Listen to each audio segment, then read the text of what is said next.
Punjabi radio USA ਪੇਸ਼ ਕਰਦਾ ਹੈ ਅੱਜ ਦਾ ਦਿਨ ਸਿੱਖ ਇਤਿਹਾਸ ਵਿੱਚ।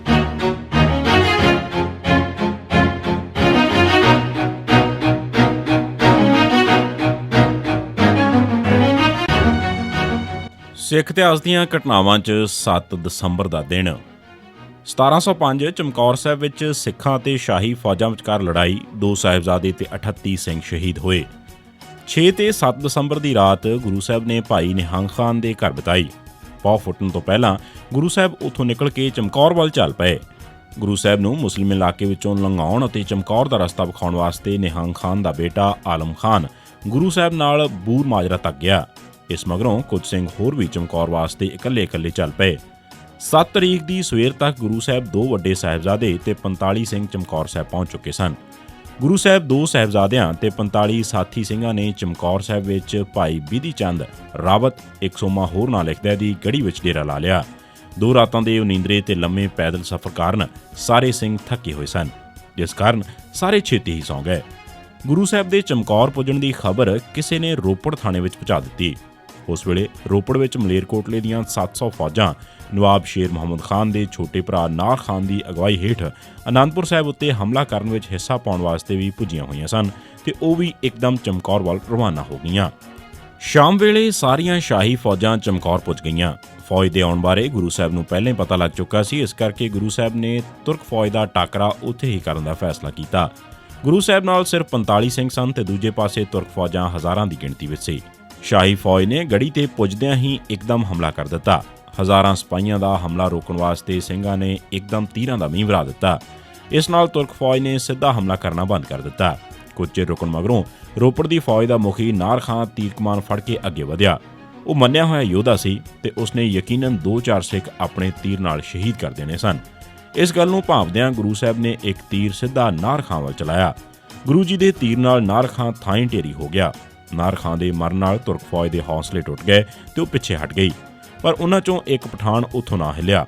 ਉਸ ਜੋਸ਼ੀਲੇ ਪਠਾਨ ਨੇ ਵਾਰ-ਵਾਰ ਅੱਗੇ ਵਧ ਕੇ ਗੜੀ ਤੇ ਹਮਲਾ ਕੀਤਾ। ਉਸ ਉੱਤੇ ਚਲਾਏ ਕੁਝ ਤੀਰ ਬੇਅਸਰ ਰਹੇ ਤੇ ਉਹ ਗੜੀ ਦੇ ਦਰਵਾਜ਼ੇ ਤੱਕ ਪੁੱਜ ਗਿਆ। ਦਰਵਾਜ਼ੇ ਤੇ ਭਾਈ ਮਦਨ ਸਿੰਘ ਤੇ ਭਾਈ ਕਾਠਾ ਸਿੰਘ ਖੜੇ ਸਨ।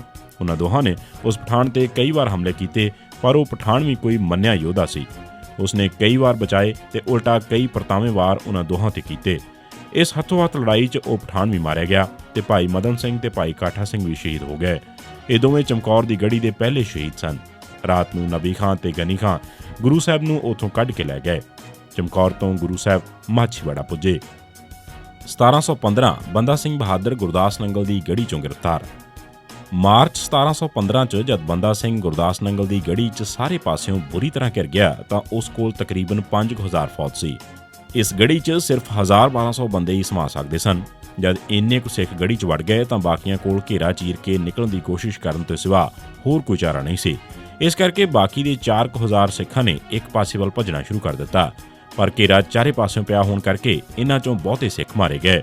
ਇਸ ਮੌਕੇ ਤੇ 3 ਤੋਂ 4000 ਤੱਕ ਸਿੱਖ ਮਾਰੇ ਗਏ ਤੇ ਬਹੁਤ ਸਾਰੇ ਗ੍ਰਿਫਤਾਰ ਕਰ ਲਏ ਗਏ। ਸ਼ਹੀਦ ਸਿੱਖਾਂ 'ਚੋਂ 2000 ਦੇ ਸਿਰ ਕੱਟ ਕੇ 1000 ਦੇ ਕਰੀਬ ਸਿੱਖਾਂ ਨੂੰ ਬੇੜੀਆਂ ਪਾ ਕੇ ਬਾਦਸ਼ਾਹ ਕੋਲ ਪੇਸ਼ ਕਰਨ ਵਾਸਤੇ ਦਿੱਲੀ ਤੋੜ ਦਿੱਤਾ ਗਿਆ। ਜਦ ਬੰਦਾ ਸਿੰਘ ਨੇ ਆਪਣੇ ਆਪ ਨੂੰ ਗੁਰਦਾਸ ਨੰਗਲ ਦੀ ਗੜੀ 'ਚ ਬੰਦ ਕਰ ਲਿਆ ਤਾਂ ਅਬਦੁਲ ਸਮਦ ਖਾਨ ਨੇ ਗੁਰਦਾਸ ਨੰਗਲ ਨੂੰ ਘੇਰਾ ਪਾ ਲਿਆ। ਮੁਗਲਾਂ ਦੀ ਵੱਡੀ ਫੌਜ ਦੀ ਕਮਾਂਡ ਅਬਦੁਲ ਸਮਦ ਖਾਨ ਖੁਦ ਕਰ ਰਿਹਾ ਸੀ।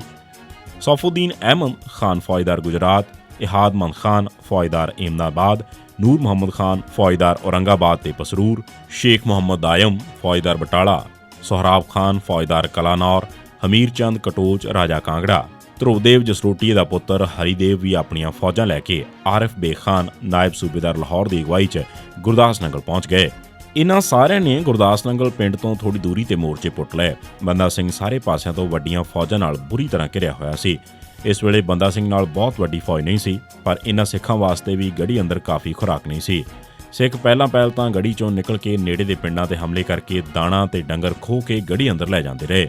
ਅਪ੍ਰੈਲ ਦੇ ਦੂਜੇ ਹਫ਼ਤੇ ਮੁਗਲ ਫੌਜਾਂ ਦੀਆਂ ਕੁਝ ਟੁਕੜੀਆਂ ਨੇ ਅੱਗੇ ਵਧ ਕੇ ਉਹਨਾਂ ਨੂੰ ਰੋਕਣ ਦੀ ਕੋਸ਼ਿਸ਼ ਕੀਤੀ। ਇਸ ਲੜਾਈ 'ਚ ਦੋਹਾਂ ਧਿਰਾਂ ਦਾ ਬੜਾ ਨੁਕਸਾਨ ਹੋਇਆ। ਇੱਕ ਦਿਨ ਸਿੱਖ ਫੌਜਾਂ ਨੇ ਗੜੀ 'ਚੋਂ ਨਿਕਲ ਕੇ ਕੋਟਲੀ ਪਿੰਡ 'ਚ ਲੱਕੜ ਲਿਆਉਣ ਦੀ ਕੋਸ਼ਿਸ਼ ਕੀਤੀ। ਧਰੁਵਦੇਵ ਜਸਰੋਟੀਏ ਦੀ ਫੌਜ ਨੇ ਉਹਨਾਂ ਉੱਤੇ ਹਮਲਾ ਕਰ ਦਿੱਤਾ। ਕਈ ਸਿੱਖ ਮਾਰੇ ਗਏ ਤੇ ਬਚੇ ਹੋਏ ਗੜੀ 'ਚ ਵਾਪਸ ਦੌੜ ਗਏ। ਹੁਣ ਇਹ ਰਸਤਾ ਵੀ ਬੰਦ ਹੋ ਗਿਆ। ਹੁਣ ਹਰ ਦਿਸ਼ਾ 'ਚ ਕਿਲ੍ਹੇ 'ਚੋਂ ਬਾਹਰ ਆਉਣ ਵਾਲੇ ਸਿੱਖਾਂ 'ਤੇ ਤੀਰਾਂ ਤੇ ਬੰਦੂਕਾਂ ਨਾਲ ਹਮਲਾ ਹੁੰਦਾ ਸੀ ਤੇ ਜੇ ਉਹ ਇਹਨਾਂ ਦੇ ਵਾਰ ਤੋਂ ਬਚ ਜਾਂਦੇ ਤਾਂ ਉਹਨਾਂ ਦੀ ਅੱਗੇ ਵੱਧਦੀ ਮੁਗਲ ਫੌਜਾਂ ਨਾਲ ਲੜਾਈ ਹੁੰਦੀ ਸੀ, ਜਿਸ 'ਚ ਬਹੁਤ ਸਾਰੇ ਸਿੱਖ ਸ਼ਹੀਦ ਹੋ ਜਾਂਦੇ ਸਨ। 8 ਮਹੀਨੇ ਦੇ ਘੇਰੇ ਦੌਰਾਨ ਹੁਣ ਉਹਨਾਂ ਕੋਲ ਖਾਣ ਵਾਸਤੇ ਹਵਾ ਤੋਂ ਸਿਵਾ ਹੋਰ ਕੁਝ ਨਹੀਂ ਸੀ। ਉਹ ਭੁੱਖ ਨਾਲ ਨਿਢਾਲ ਹੋ ਗਏ ਸਨ ਤੇ ਉਹਨਾਂ 'ਚ ਹਿੱਲਣ ਜੁਲਣ ਜੋਗੀ ਸੱਤਿਆ ਵੀ ਨਹੀਂ ਸੀ ਰਹੀ। ਅਖੀਰ ਜਦ ਕਈ ਦਿਨ ਤੱਕ ਗੜੀ 'ਚੋਂ ਕੋਈ ਹਿਲਜੁਲ ਨਾ ਹੋਈ ਤਾਂ ਮੁਗਲ ਫੌਜਾਂ ਦੇ ਇੱਕ ਹਜੂਮ ਨੇ ਇੱਕਦਮ ਹੱਲਾ ਬੋਲ ਦਿੱਤਾ। ਅੱਗੇ ਅੱਧ-ਮੋਏ ਪਏ ਹੋਏ 200-400 ਸਿੱਖ ਨਜ਼ਰ ਆਏ, ਜਿਨ੍ਹਾਂ ਨੂੰ ਉਹਨਾਂ ਨੇ ਗ੍ਰਿਫਤਾਰ ਕਰ ਲਿਆ। ਇਹਨਾਂ 'ਚੋਂ ਜਿਹੜਾ ਵੀ ਜ਼ਰਾ ਵੀ ਹਿੱਲਿਆ ਉਸ ਨੂੰ ਉੱਥੇ ਹੀ ਕਤਲ ਕਰ ਦਿੱਤਾ ਗਿਆ। ਤਕਰੀਬਨ 300 ਸਿੱਖਾਂ ਨੂੰ ਥਾਂ ਚੀਰ ਦਿੱਤਾ ਗਿਆ। ਗ੍ਰਿਫਤਾਰੀ ਮਗਰੋਂ ਬੰਦਾ ਸਿੰਘ ਨੂੰ ਅੱਧ-ਮੋਏ ਨੂੰ ਹੀ ਉਸ ਵੇਲੇ ਬੇੜੀਆਂ ਤੇ ਸੰਗਲਾਂ 'ਚ ਜਕੜ ਦਿੱਤਾ ਗਿਆ। ਇਹਨਾਂ ਸਾਰਿਆਂ ਨੂੰ ਭਾਰੀ ਫੌਜ ਦੇ ਘੇਰੇ 'ਚ ਲਾਹੌਰ ਲਿਜਾਇਆ ਗਿਆ।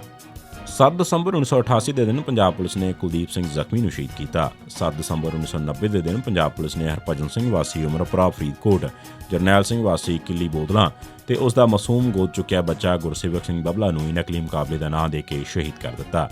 ਇਹ ਸੀ ਸਿੱਖ ਇਤਿਹਾਸ ਦੀਆਂ ਘਟਨਾਵਾਂ 'ਚ 7 ਦਸੰਬਰ ਦਾ ਦਿਨ।